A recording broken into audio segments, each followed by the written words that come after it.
Hello and welcome to another update video about GALA. Yeah, in yesterday's video already we talked about the fundamental issues around the GALA ecosystem, the fact that the co-founders, that they sued each other, the creators, they sued each other. Different issues around stolen GALA tokens here worth $130 million. Wasted tokens. There's a lot of allegations have been made, of course highly unprofessional, and the question of course is GALA going to break from this? Is GALA going to survive or not? Great example of why I always highlight that altcoins are typically not investment quality. They're a speculative game. Most of these projects, and that's not related to GALA alone, it's about all projects out there, all altcoin projects, they are mainly experiments. So anybody who's dealing with altcoins, anybody who's investing or thinking about investing in altcoins, you need to understand that they are mainly experiments. They can work out, they don't have to. In reality, most altcoin projects don't work out and most of them break, right? There are a few top players, of course. There are in every bull market, in every cycle, new fancy and trending coins are coming out, but you need to understand that's what they are. They are a trend, okay? There are only going to be a few that are probably going to make it, and we don't know which ones they are. And I'm not sure if we ever will see an altcoin rally, or let's call it an alt season, where really all altcoins are going to rally as it was in the past. Everybody expects that. Now we'll see. But I just want to highlight it's my view, and it is just my view, and I communicate that all the time, and also in the membership, that altcoins are just a speculative game. For me, they are like, you take lunch money and you get car money from them if they work out. And if they don't work out, then, okay, you're losing a little bit of lunch money. So at least if we talk about investment opportunities, right, and investment money. If we talk about, okay, trading opportunities, now that's different, because then we want to look for a trade setup. And that can, of course, be to the downside and to the upside. So in this case, those bearish news that came out, they basically just added weight to our analysis and they allowed the price to reach our target. I don't think there has been any additional news since yesterday. I think this is pretty much still what we find. Everybody upset, of course, on Twitter, or X, how it's called now, and everywhere, which I understand, because this is unfortunately the negative side of crypto, right? Completely unprofessional. This is, but that is what happens in companies, in non-crypto companies as well. There is always going to be fraud. There is always going to be stuff like that happens. The problem is when you get the wider public invested in projects like that, and then there's stuff happening. It's a bit like the Wild West. Crypto is a bit like the Wild West. You need to understand that. But yeah, I have concerns about the GALA ecosystem as well. Who knows? It might emerge. It might not. That's, again, we don't know. We don't know. I hope it will, but it wouldn't surprise me if this whole project breaks based on that. Of course, some people might call it FUD. Now, that's seriously not FUD. There are some real underlying issues there, and that is something. If the senior management team within any company or project is in such a disagreement, that's not just disagreement, right? That is something severe. When they sue each other, honestly, a project can break from that. Now, are other people going to buy that project from them? Are people going to step up and take over? Basically like a buyout, or there's a lot going on. In the end, this is a business that they are running, right? Crypto business, and there are partnerships and everything. So these partnerships are also going to be negatively impacted. Will there be less partners in the future? Honestly, it wouldn't surprise me if this is going to break at some point. But we'll see. At the moment, this question doesn't really matter so much for us, because when we look at the chart at the moment, our scenario is purely playing out. We highlighted for the last few weeks that we are watching for a price move here into the region around 1.52 to 1.55 cents. Price reacted to a short trading area up there, to our resistance level. We did highlight we may need to reevaluate the chart if the price breaks above that 2.15 cent level, but until then, at least one more lower low was expected, and this is what we see right now.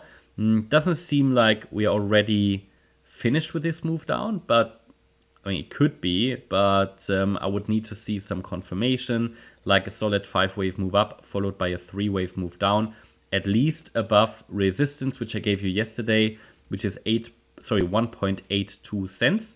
This is the micro resistance, which would be a break above that would be a first and early indication, only an early indication that the trend is shifting back to the upside, but only very, very early indication.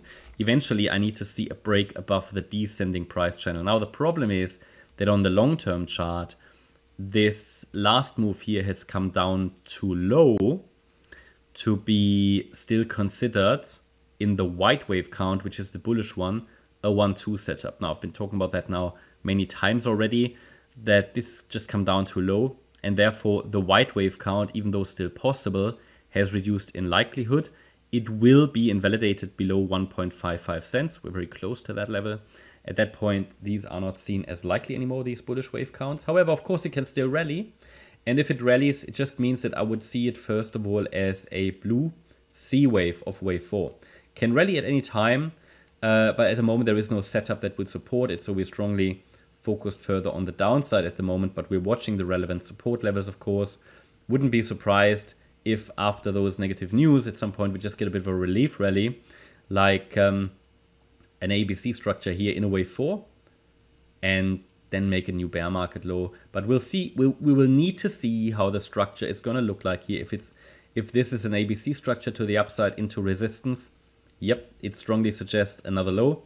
If we see 5 waves up, which we're going to see based on the structure, then it might even be worth buying speculatively into pullbacks to trade the next move up. We always need to see 5 waves up to indicate that the trend is changing back to the upside.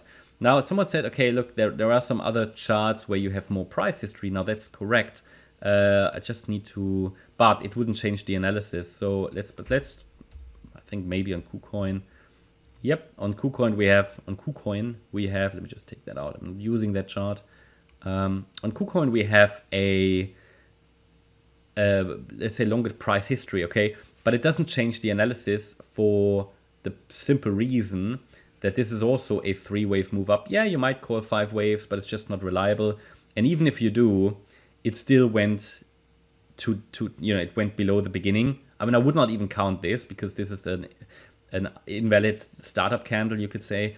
The problem is also it's 5 waves down. So from that point of view, or it will be 5 waves down below 1.55 cents. So all the comments that apply to the Binance chart will apply to this chart as well, because this has just come down too far.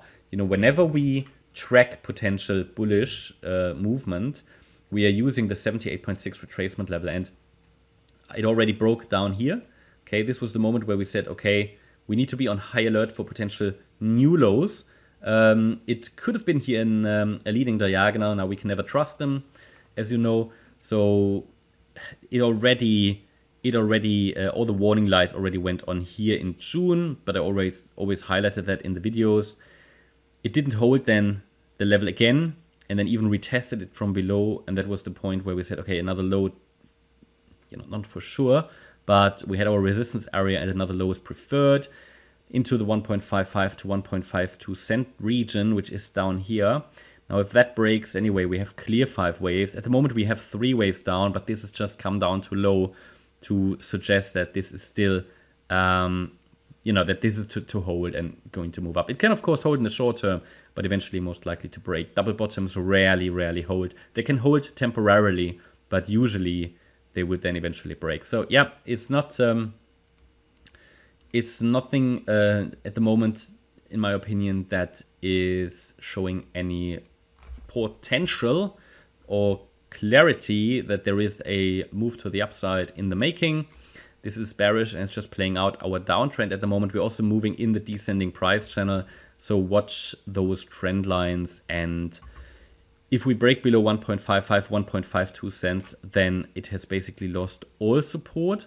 Now we will then still be able to use the Fibonacci extensions to identify the next levels, for example, the descending trend line here, but we're not there yet. So first of all, we'll see if there is some kind of a reaction to 1.52 to 1.55 cents. So hopefully that's helpful. Hope you liked the update. If you did, please hit the like button, leave a comment and subscribe. And if you really like the content, then please check out the channel membership. Also make sure you follow us on Instagram and Twitter. You can find the links in the description for additional content there. And if you're interested in the membership, you get access to the weekly live stream every Sunday. Then we offer additional market updates for gold members only.